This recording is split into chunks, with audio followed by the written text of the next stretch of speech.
Hello, and welcome to the second Faculty Professional Development Lecture Series of Fall 21, focusing on faculty publishing. The speakers today are Dr. Michael Stone Richards, Dr. Parvinder Mehta, and Dr. Morgan Meese. Dr. Michael Stone Richards teaches in the Liberal Arts Department and leads the minor in critical theory. He earned his PhD from the University of London and his MA from the Courtauld Institute of Art. He has published on subjects such as surrealism, modern poetry, and intellectual history. His book, Logics of Separation, was published in 2011. He was a founding member of MOCAD's program committee, has served on the founding board of advisors for the Kresge Arts in Detroit, and is a current member of the board of the DIA Friends of Modern and Contemporary Art. Dr. Parvinder Mehta is a liberal arts faculty member, adjunct professor of English at Wayne State University, and faculty member at Siena Heights University. She earned her PhD in English from Wayne State University, focusing on Asian American women's writings. She earned her master's in both philosophy and English from the University of Delhi. She's been published on topics such as the South Asian American diaspora, post-colonial art and culture, and multicultural identity in a number of journals. Her debut poetry collection, On Wings of Words, is set to be published in October of 2021. Dr. Morgan Meese is an adjunct faculty member in the Liberal Arts Department. He earned his PhD in philosophy from the New School for Social Research. His writing, which focuses on art and culture, has been published in magazines such as The New Yorker, Harper's Magazine, and Slate. He's currently an editor at Three Quarks Daily and a contributor at The New Yorker. His published works include Dead People, a book of eulogies for an eclectic assortment of famous and interesting people, Ruins, a collection of selected essays, and hundreds of online articles and reviews. So we're going to start with Dr. Michael Stone Richards. Thank you, Michael. Thank you, Amy. Thank you very, very much for the introduction. And I'd like to thank Amy and Becca Pad at the library for organizing this presentation today. This presentation on publishing is really, really timely. I don't think about it just as in terms of practical issues, but because for all kinds of reasons, some of them quite obvious, that CCS is at a pivotal stage in its development, which is also linked to crucial issues to do with higher education. So in that context, and the new dean that we have of graduate studies, the new dean of undergraduate studies, clearly an important part of what we're trying to do is to develop our profile. And to this extent, say my work in the humanities and of my colleagues, Parvinder and Morgan, are an important part of any development going forward. So I'm really, really happy to be here with these colleagues. Publishing, this is not a how-to of publishing, because in a way, that's not what's challenging. I want to share with you how I think about publishing. And the first, and how I think about publishing, and the way in which, since I've arrived at CCS, it now seems such a long time ago in 2006, the nature of my work and the focus of my work has shifted from something that I would have considered perfectly respectable and academic to something more experimental, if still academic. I've always had experimental work in my background, in poetry, in dance, and so forth. But coming to CCS and leaving the traditional university setting allowed me to have more mental space, more opportunities to express experimental work. So I want to talk about the way in which, first, publishing is a process of making a public, right? That's my first thesis. Research. Publishing is a process of making a public. That when we publish, what we're doing is participating in a public discourse, participating in a public conversation, and contributing to the development of a field or a theory or a particular set of concerns. when I graduated at the Courtauld Institute, and when Amy said my PhD was University of London, it was also the Courtauld Institute, University of London. But my examiners in the English system, in the British system, your teachers cannot be part of your examination committee. And my examiners were two very distinguished scholars of French studies and French culture, Malcolm Bowie, who was then at All Souls, Oxford, and Stephen Bann, who was then the director of the Center for Modern Cultural Studies at the University of Kent. And when I graduated from the Courtauld, my PhD, went to Northwestern in Chicago, I taught equally in art history and comparative literature. And my path was a relatively straightforward one, which is publish your articles. In my case, I was concentrating on a big fat book on philosophy and surrealism, because my work has never been just about art history. And if your book doesn't come out on time, sorry, we love you, but you can't get tenure, move on. And that is pretty much what happened to me.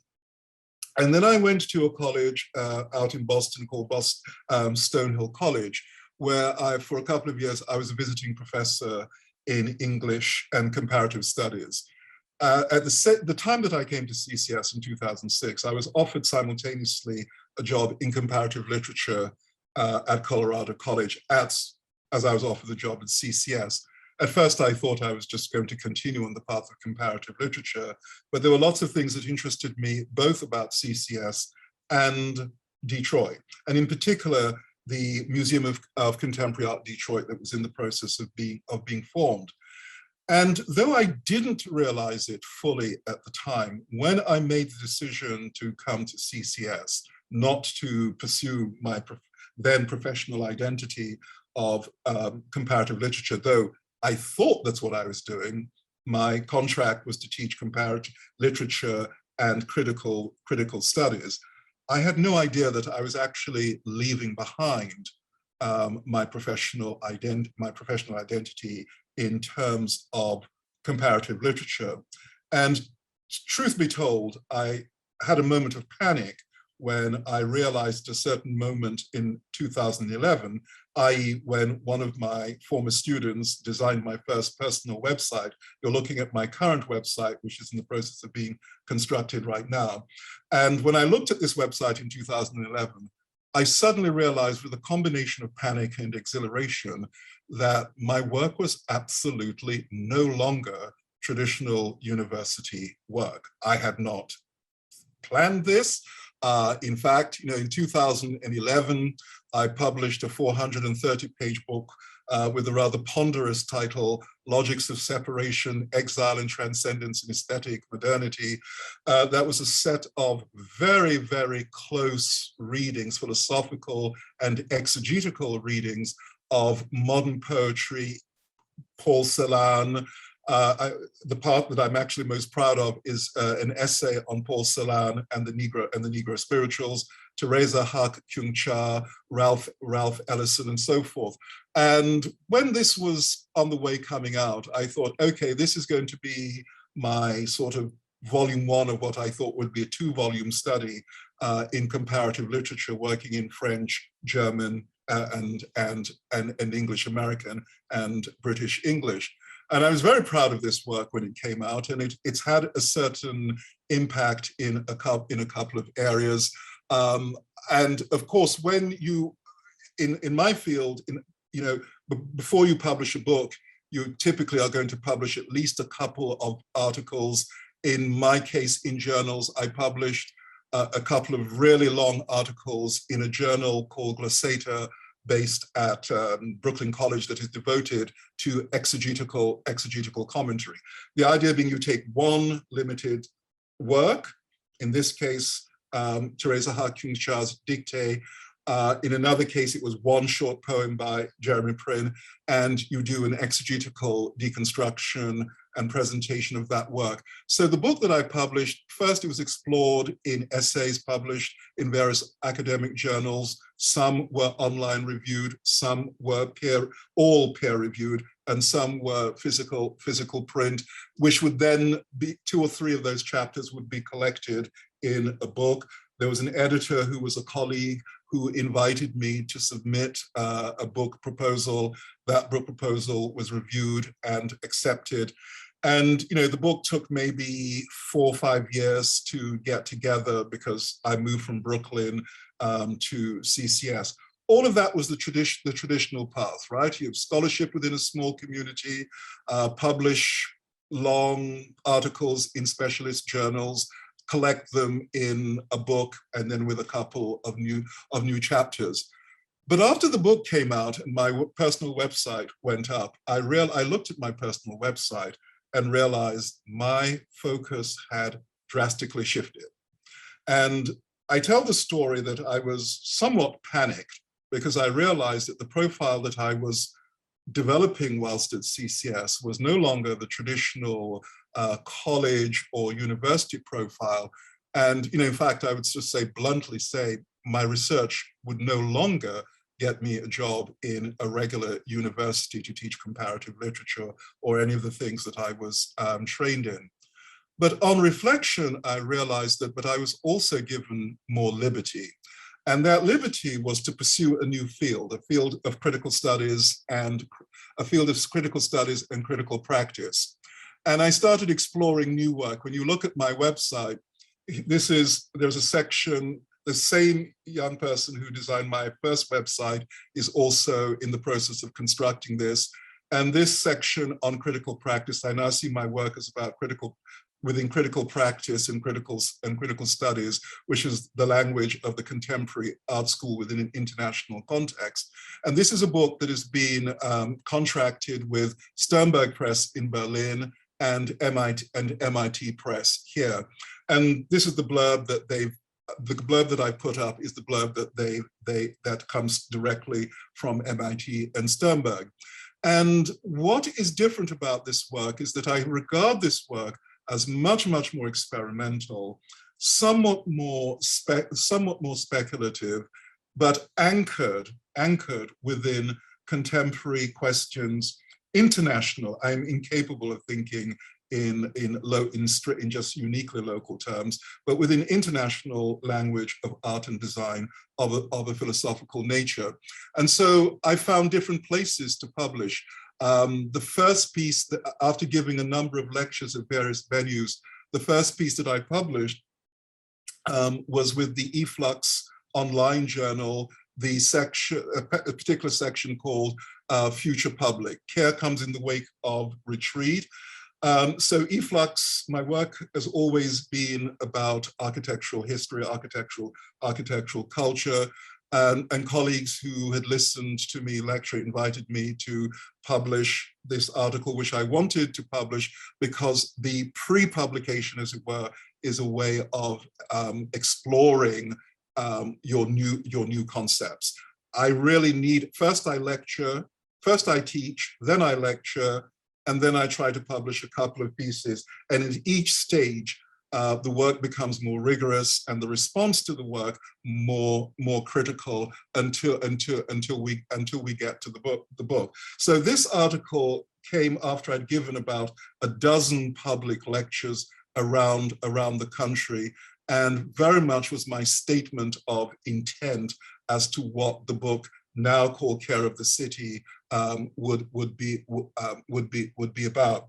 So once I grasped that my profile was changing, I then had to find different venues to publish. And that's where I then had to make a decision in terms of what my professional identity would be. My professional identity would be anchored within critical studies, within critical practice.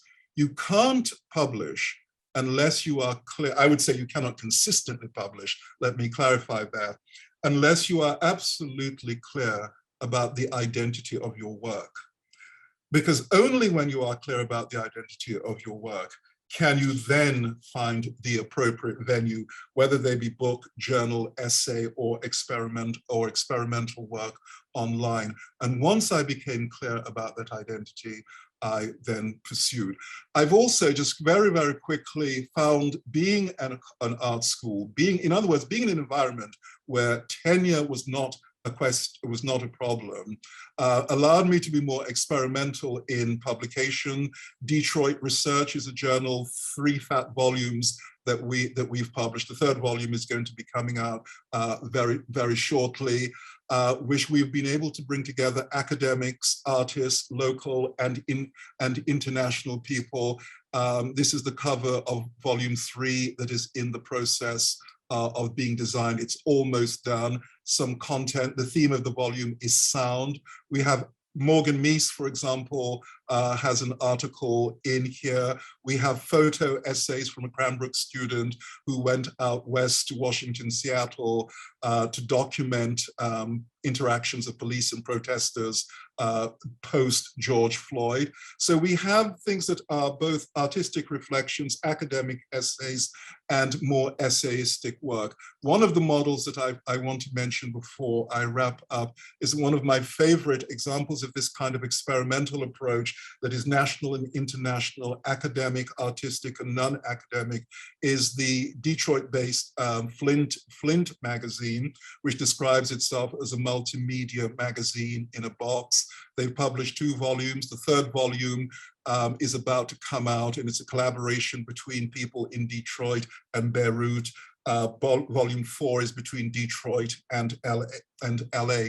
And so my publication track has moved the kind of audiences that I'm speaking to, the audiences that I'm seeking to participate in, is one that I now find firmly anchored in a new practice called critical practice and critical studies that is based within the art school, but within an international framework. And so to that extent, I've been able to carry over my work on the avant-garde, which was always on the avant-garde in poetry and art and music and dance within an international context. I've been able to carry over the internationalism of that work into a new context where I've taken Detroit as a base, but Detroit is a base to be in dialogue with others. And that was something which was only possible once I realized in 2011 that my professional identity, my professional profile had changed, and I found a new audience for the work. Thank you.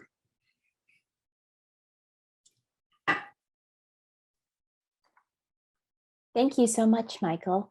Parvinder, if you're ready, feel free to go ahead and share your screen. Yes. Amy, can you tell me if you can hear me? Yes, I can hear you just fine. Michael, would you Okay. mind stopping sharing your screen? Yes, thank you, Amy. Thank you so much. Okay. Okay, good morning, everyone. I'm just going to start in next 5 seconds. Yeah. Can you see my screen at Yes. this point? Yes.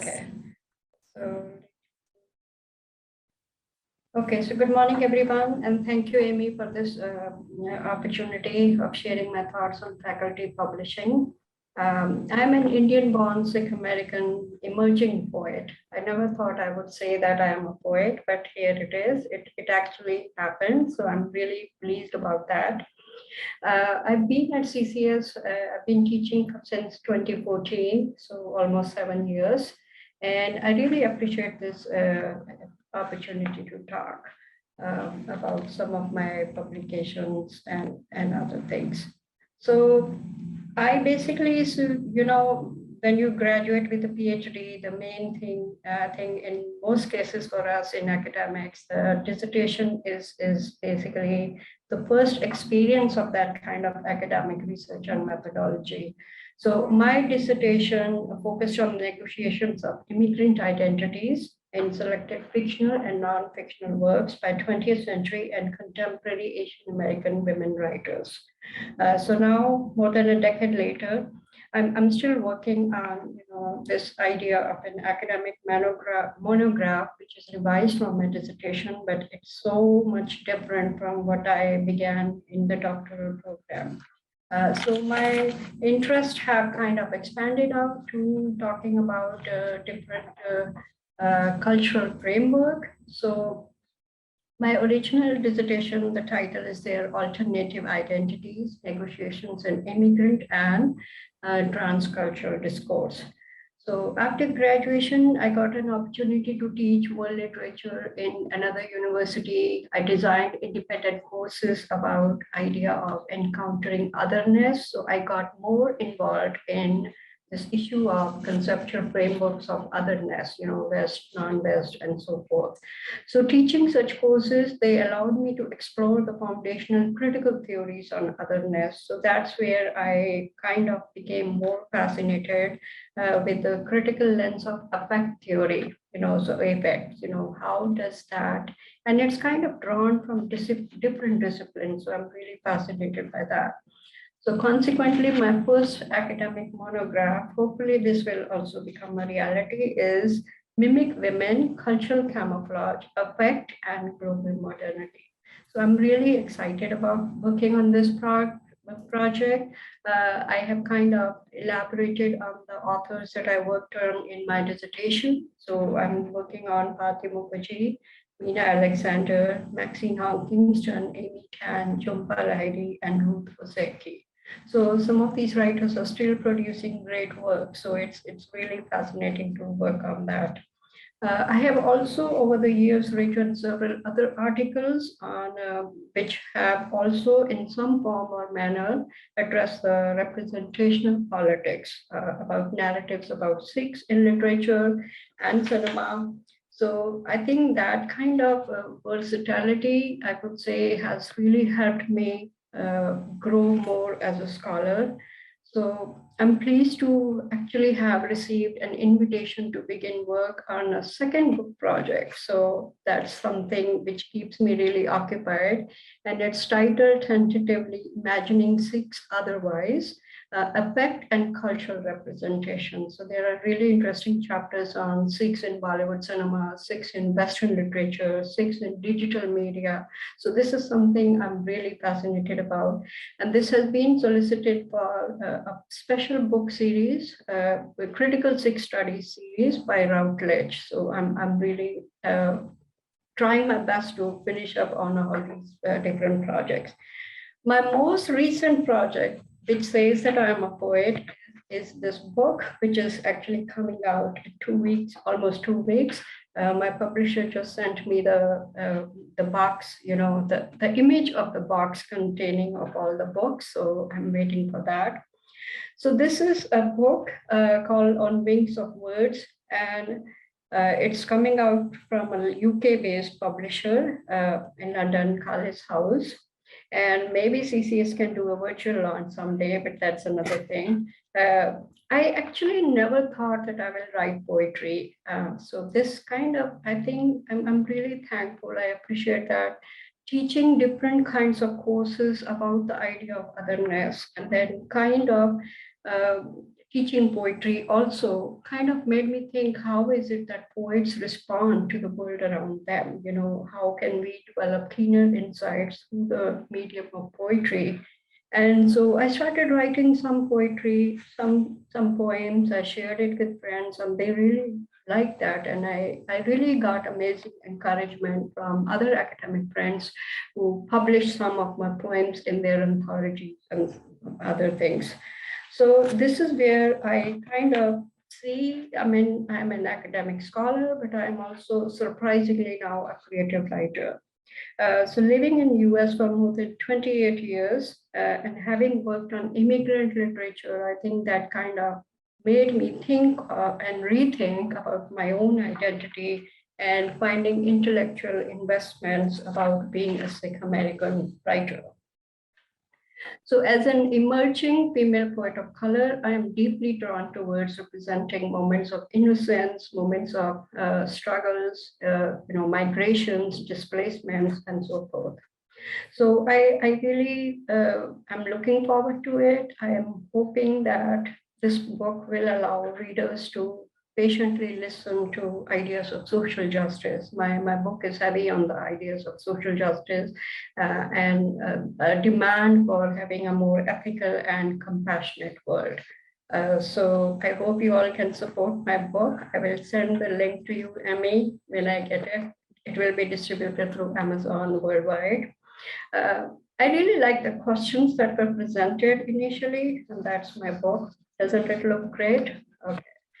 Sorry about that. I'm just kind of, it's like my daily project come to conclusion. So some more images for what people are praising about the book, but really, I mean, I think I like that there are multiple points which are coming together. My identity as a mother, as an academic of color, as an immigrant. So hopefully, some of you would get to the book. You may like it too.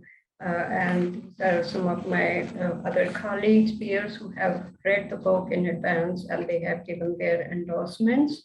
And so there's that. But I really want to talk about a little bit about strategies for writing research, what kind of strategies I have done.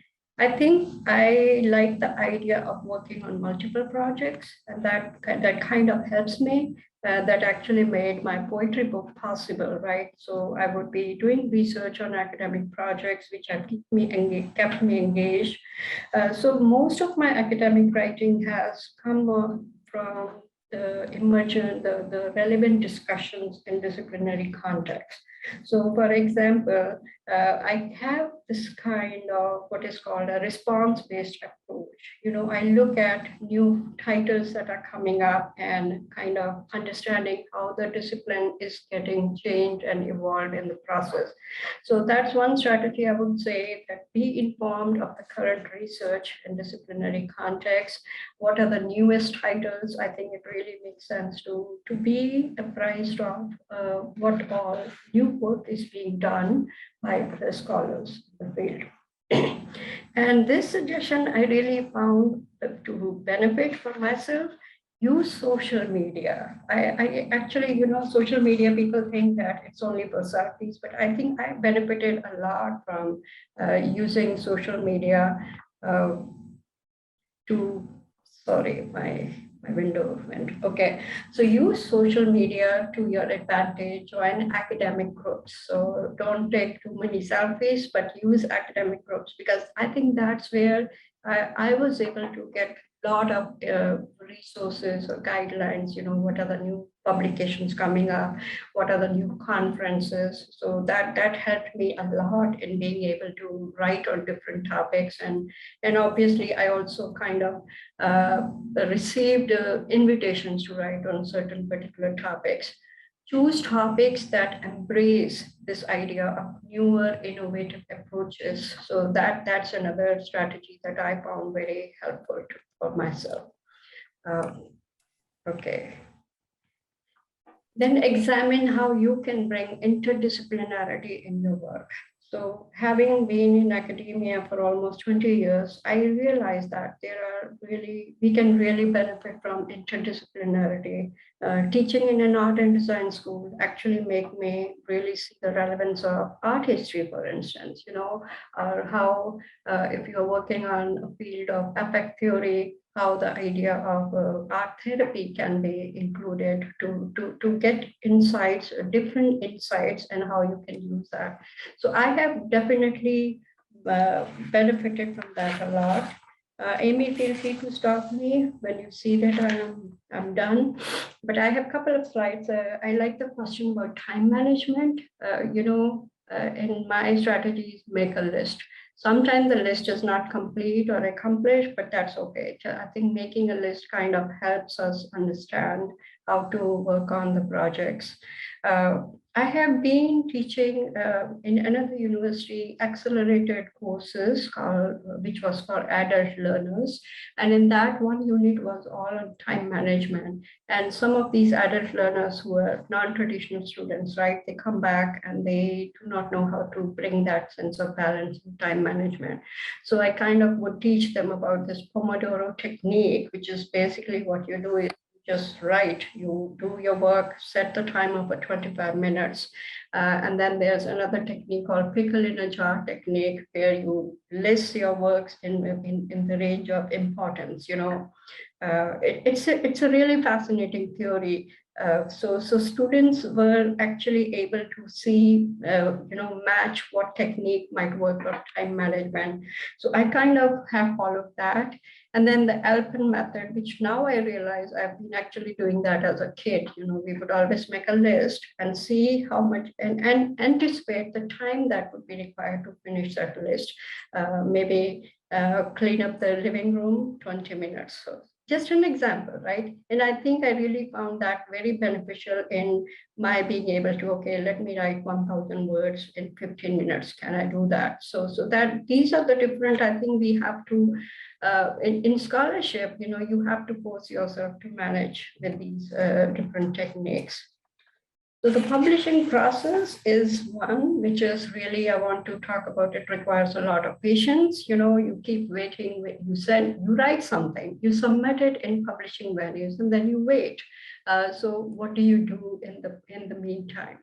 So the idea of publishing with patience is something which I have kind of learned how to grow with that. Build a strong network with other scholars in your field. And I'm really kind of blessed that way. I would meet people, scholars in conferences, and continue that interaction. And that has helped me actually with the publishing process too.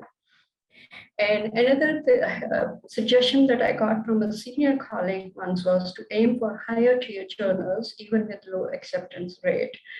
Because even if you think that your article will not be published there, the feedback that you get is amazing. So that's kind of a really great way to look at, how we can benefit from while we are trying to make attempts.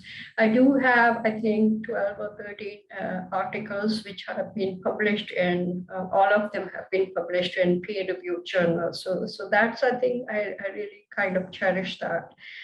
Peer review feedback is a great way to improve working on the project. In fact, my monograph has evolved because of the peer review, and the questions that I initially addressed in my dissertation, they kind of took a new shape, and so it has hopefully this will come out to be a good book. Also, another strategy I would say is aim for a quicker turnaround publishing values. So what I mean that is, so special issues are really great way because the editors, they want to have that book out sooner than later. So they kind of, that helps as a scholar, for a scholar who needs to contribute and get more articles churned out. I think that's a great strategy that I look forward to. Work on multiple projects if you can handle it, to allow yourself more productivity. As I mentioned that I'm still working on my monograph, and I would actually write poems and kind of started accumulating that, and that brought my poetry book collection. So there's that, and if any questions, I would look forward to hearing them from you. So Amy, is my time done? Perfect. Perfect. Okay. Thank you so very much. It was wonderful. So lastly, we're going to hear from Morgan. Thank you, Amy. And thanks, MSR and Professor Matos. Louder? Sorry, it was nice to hear from both of you. I'm working on an extremely cheap Chromebook that has a bad phone, so I will try to project a bit here. Thank you. Yeah, I was thinking, listening to both of you, that we should really have titled this little talk or panel Weird Academics, or maybe Hybrid Academics. Yeah. In a nice, I kind of like weird academics though. And yeah, I guess, I wasn't thinking of it exactly this way until I started, until I listened to both of you talking, but it's true. CCS does allow for doing things as a kind of academic or academically trained writer, thinker,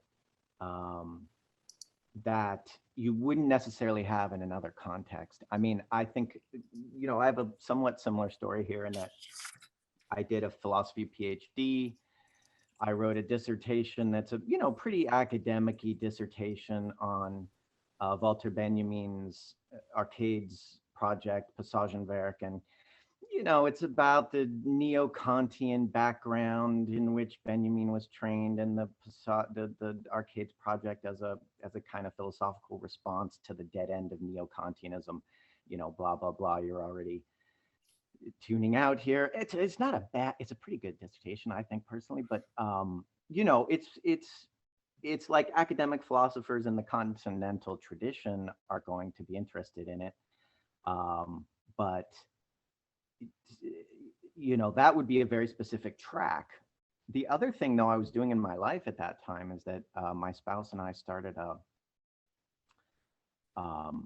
basically like an arts collective, art community in New York City called Flux Factory.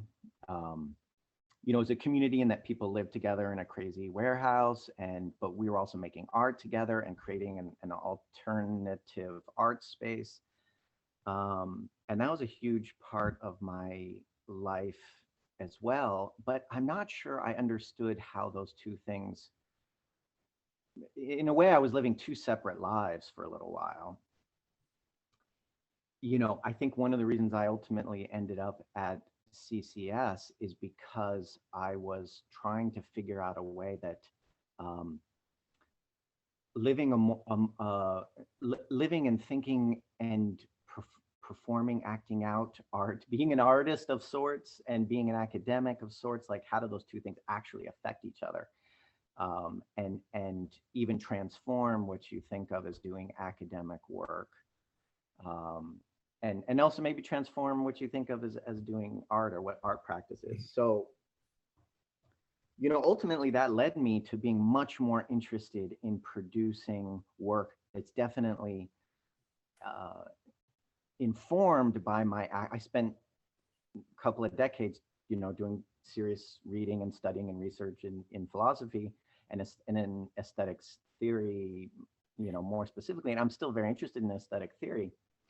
But I've got to do something a little weirder. I have to do something a little weirder and more and experiment with it and play with things and try to find form that doesn't, I want to say too, like, I love academic work. If people weren't doing a kind of hard academic work, I wouldn't be able to learn from it and understand it. But that doesn't mean we all have to be doing that. That doesn't mean that there aren't other ways. And I think one of the interesting things I've experienced is that being around artists all the time at CCS, in my life at Flux, and then in some of the Detroit, art community, I'm really realizing that my academic work has to be a kind of art too. It has to, the style, the form of writing has to be aesthetic as well. So the thing I'm most excited about that I've been working on for many years now is what I call a 3 paintings trilogy. The first volume of which is published is called The Drunken Silenus, and that is really a meditation and yeah, it's hard even to define exactly what genre it's in. It's about a painting, one single painting by Rubens, but then I'm also going into Nietzsche's Birth of Tragedy. I'm jumping back into ancient history. It's interdisciplinary, as Professor Mehta mentioned, is an important thing. It's written with a sort of a wild, almost poetic, lyric essay style. So I think of it as a work of art, but it's also informed by a ton of academic work at the same time. And then the second book in that trilogy is called The Fate of the Animals, which is on a specific one painting by Franz Marc, the German expressionist, or whatever you want to call him, a painting of that same name, and that goes into Jungian theory and the reading of what Gertrude Stein is doing, especially in The Making of the Americans, and it's going all over the place. And it's also written in a style that is I'm as interested in the prose, I'm as interested in creating a kind of poetic prose as I am in saying, making some serious claims, you know, about aesthetics, about what painting is or what painting can be, those sorts of things. And then the third book is I'm still working on, is on Joan Mitchell's painting, the Girolata Triptych. And you know, that's also, so that work for me is actually excitingly possible because I'm not in official academic you know, I realized that in some ways for me the hardcore academic philosophy department would actually kill me. Again, that's not, I'm not making a prescriptive statement here. I'm not saying it would kill everyone. It would kill me. It would kill me. And so what I'm realizing is that CCS, I think in this, you know, we're talking about publishing. I think CCS really is a great opportunity for those of us who are academics in some part of our lives to figure out a way to make to take chances in a way we wouldn't have otherwise, to do some of the things that MSR and Professor Mehta have already shown us in their work, you know, to be as much a poet as a, you know, critical theorist, to be as much someone involved in innovative publishing and thinking as in, you know, lit crit or whatever, you know, to sort of bust open some of those categories. And there are places to do that. There are ways to do that. So that, you know, that's what I'm excited about. The more I think about this, the more I talk myself into it. Yeah, that I think is what I'm trying to do. It's what my writing is all about now.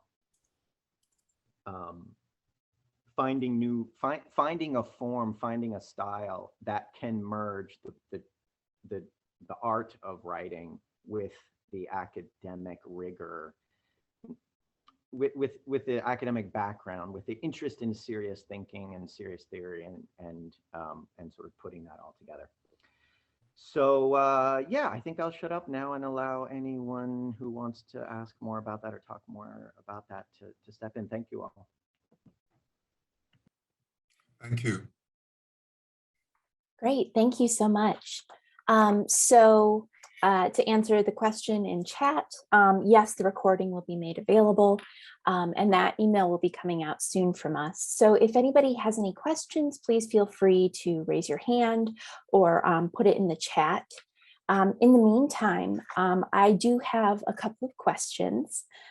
So I'm wondering if you are able to speak to the research, writing, and publishing community in Detroit. So Michael, I know that you are very focused on local, but I'm also curious for Morgan and Parvinder, how you have interacted with that. I know, Morgan, you tend to publish in national that are not located here in Michigan. So I'm curious if you can speak to that.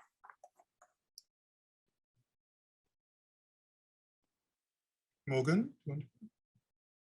Morgan or Michael or Parvinder, any of you, I'm sorry. The Detroit Research, the journal that we started back in 2014, we've had 2 very significant volumes. The third is almost ready. I want to stress, Amy, it is not focused on Detroit, it's coming from Detroit. We've published people from Denmark, from London, from San Francisco, from New York, from Germany. We've published dance scholars, we've published choreographers, ceramic artists, and so forth. So precisely what we wanted to do is myself, my wife, Biba Bell, who is a dancer choreographer and a Tisch School trained performance specialist. So it's not, her work is not just, quote, she's a choreographer, she's a scholar of performance studies in the Tisch School tradition. And precisely what we wanted to do, you know, there was this extraordinary, exciting moment in Detroit when so many people were arriving and interacting with, I think, very creatively with existing writers and traditions in Detroit. But so little of it seemed to be getting outside. And what we wanted to do was to set up explicitly a dialogical model between Detroit and what was outside Detroit at the national and international level. And you know, when Volume 1 was published and the cover was a Scott Hocking, we were very pleased to hear that there were a couple of galleries in Paris that saw Scott's work for the first time and were really interested. But we also sold copies to Germany, to Paris, Liverpool, as well as people that I didn't know in Liverpool. They were friends of mine in London for sure, but there were places all over. So the idea was to find a model to put things in dialogue. Let me say something very, very quickly, because it's a kind of story against myself, that I thought it was a great insight on my part to be able to say, the problem of being an artist, and to some extent a writer in Detroit, is to be able to get one's work outside Detroit if you are not in New York or LA. And I said this a couple of times, and I was really rather pleased with myself. And then I was giving a talk at Berkeley, and there was this incredibly distinguished photographer, artist, who was the chair of the art practice department. And he heard me and he said, but it's the same problem if you're in Berkeley as well. And I thought, no, not really, I don't really believe you. And then a few years ago, when we, CCS, were going through our NASAD reaccreditation, I rolled out this line again. And one of the NASAD accreditors who came from MICA, which I think of as a very great art school, he said, yeah, but if you're not in LA or New York, it's the same problem. And I said, and then I gave in and said, no, this is the problem if you are not in New York or LA. You have to create platforms for your work to go outside. And creating a platform that was both physical, a print, and online, a very significant archive online, that was our attempt to use a dialogical model to get the work into dialogue outside the city of Detroit, which is why it could not only be a platform for Detroit, but Detroit in dialogue. My research is not Detroit specific in any way. It basically kind of deals with Americanism in many ways, you know, and how writers incorporate that and make that up. So,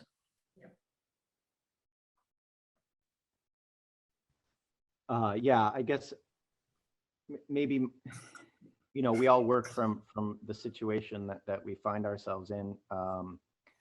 Maybe I would think of it as almost what I'm trying to do as a pinchers movement with MSR, which is because I have somehow have stumbled into having a relationship with a couple of national magazines and journals. I think what I try to do often is to get maybe some Detroit sensibility or some Detroit, you know, like I wrote a piece about Charles McGee, the art of Charles McGee, for the New Yorker a few years ago. Yes. So the thing for me is like, oh, maybe I can actually get some thinking about, and honestly, sometimes I feel like the stuff that you see from the New York Times or other things about Detroit is, you know, it leaves a little to be desired in a real understanding of maybe what Detroit has to offer aesthetically and so forth. I mean, even a recent piece I wrote about a philosopher, kind of artist, philosopher, eco-philosopher, Timothy Morton.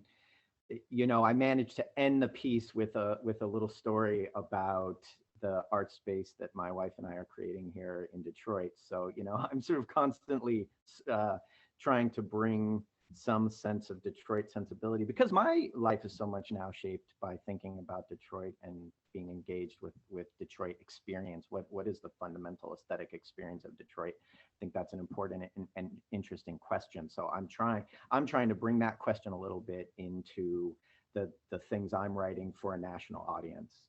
And can I just pick up on that, Morgan? Because I think that's really important, that there is a poetry, not just a poetic, there's a poetry of place. And I personally would find it quite extraordinary to live in a place for any length of time and not think about the way in which one is changed by that experience.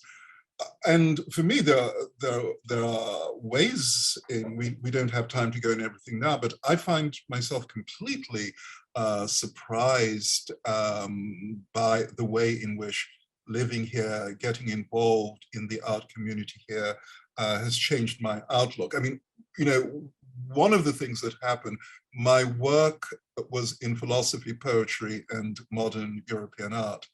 And when I taught modern European art at Northwestern, I essentially stopped in the 60s, early. I basically stopped at Beuys and the Situationist International. And I was way more interested in contemporary dance.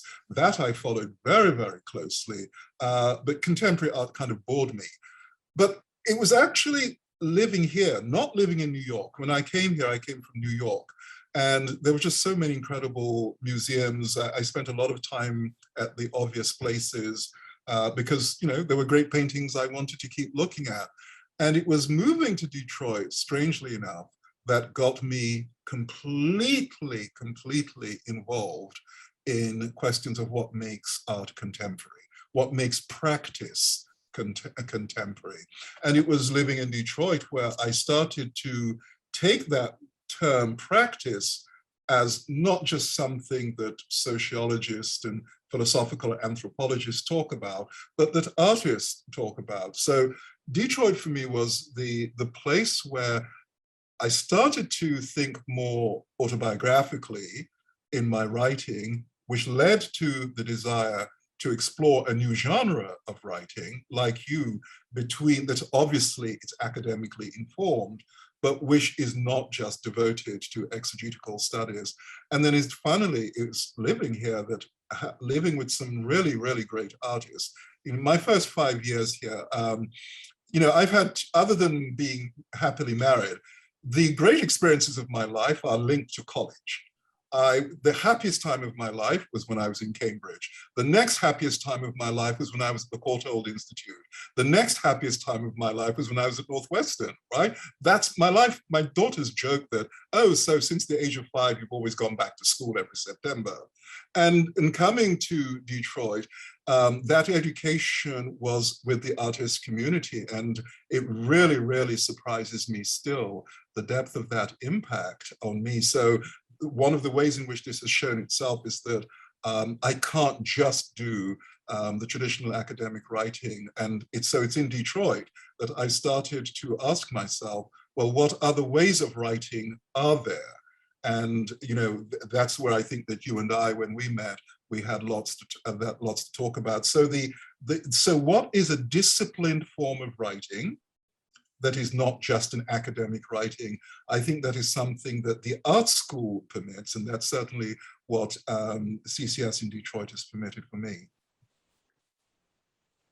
And just to quickly add, I think I teach a course on adult learners. So there is this philosopher, Grace Lee Boggs. I teach her work. And so Grace Lee Boggs for the Detroit activists. So that's where I actually get to engage and learn more about Detroit and make it part of a discourse, you know, Detroit as a city, because Grace Lee Boggs has talked a lot about that. So that's where, I mean, not in my research, my academic scholarship may not focus on Detroit, but I think in teaching, I have found that very relatable for students.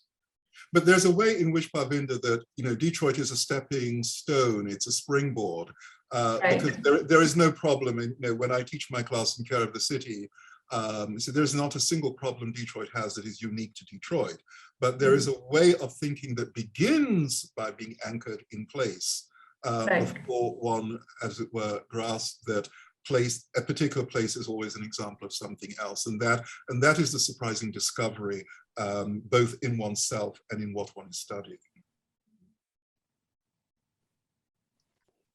Great, thank you so much. So I guess my other question that I have for you is that, you know, I try to write And there are often so many topics that I find so interesting. And I'm very curious. So Parvinder, you were saying that like you have multiple projects going at once, but I'm curious how you kind of winnow down to, what you're really going to dig into and write about, even if it is multiple projects at once. Okay, if you promise not to laugh at me, the main factor is obviously the deadline, right? Deadline and how crucial that project is. Like if it is like a book chapter that I can kind of, sometimes in book chapters you get more time, right? You can get a couple of months to work more on that. So I basically look at that, the crucial importance, significance of the project. And I know I kind of also realize working on multiple projects may sometimes backfire but I actually find that,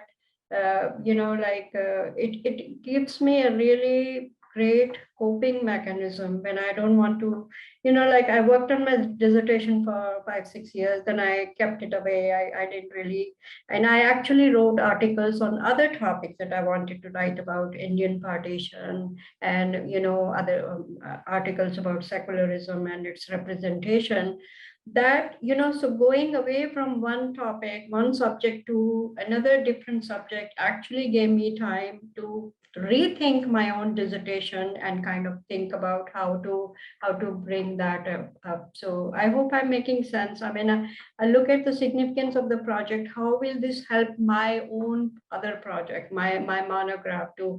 And in some ways, my book project has really improved because I worked on other different topics. I see that Vince has got a hand raised. Yeah, great.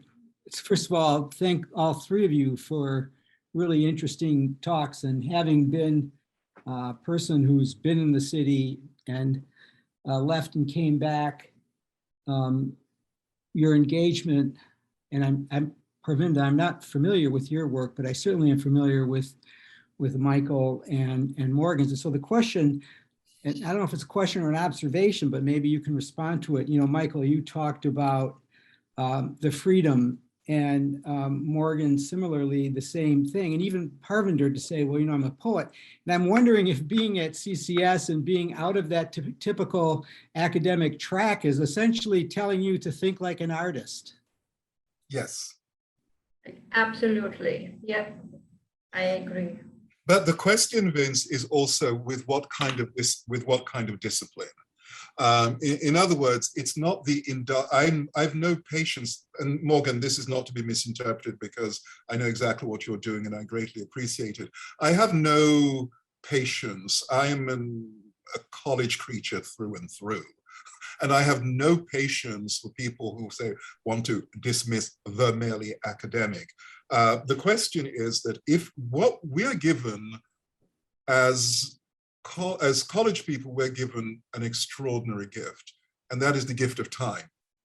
Right. And having that gift of time, what then? We're given the time to be able to work out how to write, how to think, how to create. So I see it as a new discipline. I can give you just an image of this that, we moved recently, as you know, but before about 5 years ago, I reorganized part of my library, and I reorganized it in such a way that the 2 longest and most prominent shelves in the library were devoted to the American essay. Right? Because the American essay, in my humble view, this is one of the great contributions of American culture, a tradition that has given us Susan Sontag, for instance. And I just lined, Hilton Howells, Susan Sontag, and I just lined up 2 very long rows. And I looked at this and I said to my wife, Addie, that's it. That's it. Because there's a range of models in there.